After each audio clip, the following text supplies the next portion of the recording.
জমি নিয়ে বিরোধের জের ধরে নড়াইলের লোহাগড়া উপজেলার কাশীপুর ইউনিয়নের বাহিরপাড়া গ্রামে প্রতিপক্ষের লোকজন ধারালো অস্ত্র দিয়ে কুপিয়ে পিতা পুত্রকে হত্যা করেছে। বুধবার বাহিরপাড়া গ্রামের আয়ুব মোল্লার ইট ভাটার পাশে এই ঘটনা ঘটে। ঘটনার সাথে জড়িত সন্দেহে লোহাগড়া থানা পুলিশ সোহান ও কবির নামের দুজনকে আটক করেছে। লোহাগড়া থানার ভারপ্রাপ্ত কর্মকর্তা মোহাম্মদ শরীফুল ইসলাম বিষয়টি নিশ্চিত করে বলেন, এলাকায় অতিরিক্ত পুলিশ মোতায়েন করা হয়েছে। বর্তমানে এলাকার পরিবেশ শান্ত আছে। জমি জায়গা নিয়ে দীর্ঘদিনের বিরোধ ছিল। মামলার রায় নিয়ে দুই পক্ষের ভিতরে উত্তেজনা ছিল।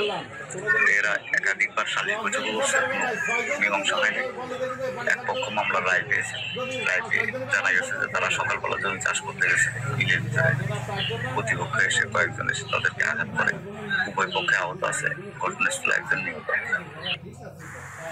গোপালগঞ্জে এনসিপির পদযাত্রা